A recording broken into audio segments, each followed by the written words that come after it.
Бәріңізге қайырлы күн, құрметті көрермендер, сіздермен бірге Бексұлтан. Мен бүгін сіздерге бұл назарларыңызға екі криптовалютаны ұсынғым келіп отыр. Solana мен GMT криптовалютасы. Solana криптовалютасы, өздеріңіз білесіздер, қазір ең төменгі дәрежеде тұр, $1. Ол неге бұндай жағдайға түсіп кетті? Өзінің сақтап отқан биткоин мен сақтап отқан тиынын, ақшасын, биткоинді сатып жіберді. Барлығын сатып жіберді. Сонымен биткоин құлаған кезде Solana да құлап кетті. Енді қараңыздар, қазір бұл бізге шанс алып қалу керек екендігі. Бұл жерде қараңыздар, мен бұл графикада не байқадым? Бірінші уровень поддержкаға кеп тұр, кеп тіреліп тұр. Енді бұл жерден откат болған, көрдіңіздер. Бұл жерде откат болып тұр. Бұл енді келесі қайда барады деген сұрақ. Қайға барады?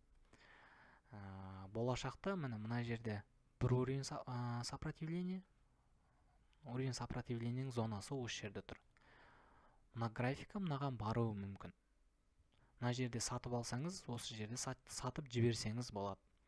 Ал болмай қалған жағдайда, бұдан төмен түсетін болса, мына жерде уровень поддержканың ішінде, осы зона уровень поддержканың ішінде бір ай, 2 ай ойнауы мүмкін.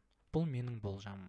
Мен ешкімді үгіттемеймін, ойбай осыны сатып алыңыз, сатып алсаңыз болмайды деген ештеңе айтпаймын. Менің просто сіздерге болжамымды айтып отырмын. Но мен өзім сатып алдым бұны. Әжептәуір. Өйткені не үшін, қараңыздар. Бұл Solana криптовалютасын ашқан адамдар қалай $10, $100 дейін апарды бұл криптовалютаны. Енді қараңыздар. Бұларда енді ақыл бар. Өйткені $1 тұратын, мысалға центке тұрған криптовалютаны $100 дейін өсіріп қайттан түсірді. Енді болашақта, значит, оларда сол білім бар, $100 қалай жеткізген. Енді соны қайттан қолданса, тағы да $100 өсуі мүмкін деген үміттеміз. Сіздердің назарларыңызға осы Solana криптовалютасы. Мен сіздерге просто ақыл кеңесім осыны алып қаңыздар деген. Екінші, GMT криптовалютасы. Бұл GMT криптовалютасы нені атқарады? Өздеріңіз білесіздер, қазіргі хайпта жүрген Stepn программасы. Stepn программасы не істейді? Жаяу жүргеннен ақша табасың. Соның бұл өзінің тиыны. GMT деген өзінің бір валютасы да. Көрдіңіздер ма? Жақын арада не болған? Қараңыздар. Бұның барлығы менің айтып өткен сабақтарымда бар. Соны қолданып жатырмын. 3 тауды орындап тұр.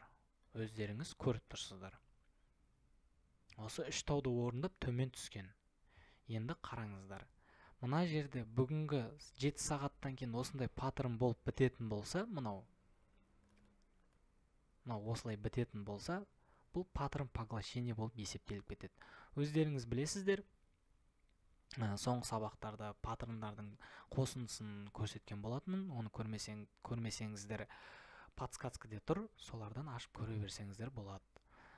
Бұл криптовалютаны қалай сатып алам, қаяқтан сатып алам дейтін болсаңыздар, тағы да подсказка шығарам. Сол жерде Binance деген сайттан сатып алсаңыздар болады. Тағы да айтам, мен сіздерді үгіттемеймін, осы тиынды сатып алу керек, анау-мынау. Мен просто өзімнің ақыл кеңесім. Өзімнің не істеп жатырмын, қандай тиын сатып алдым, соны сіздерге көрсетіп отырмын. Осы екі тиынды сіздердің назарларыңызға ұсынамын. Қазіргі таңда өзім осы шансты жіберіп алмай, алып қалайын деген үмітпен осы екі тиынды мол-молынан алып қалдым. Енді Binance программасынан сіздерде кіріп алсаңыздар болады. Енді сіздерде сұрақ болуы мүмкін, неге Binance-тан фьючерс арқылы торговля жасамайсың, егер біліп отсаң деген сұрақ болуы мүмкін. Но мен омен жасамаймын. Мен Binance-ты только инвестиция ретінде қолданам, болды. Ол фьючерсті может, құдай қаласа, алда келе жатқан болашақта қолдануы мүмкін. Оның барлығын егер сіздерде сұраныс көбейіп жатса, оны да үйретем сіздерге. Фьючерсті қалай қолдану керек, қай жерде қандай стратегия бар, қалай алу керек, оның барлығын сіздерге үйретем. Алдыңғы таңда видеоларда мен сіздерде сұрақ болған, графика қайда кетеді деген. Әрине төмен кетеді. Көрдіңіздер.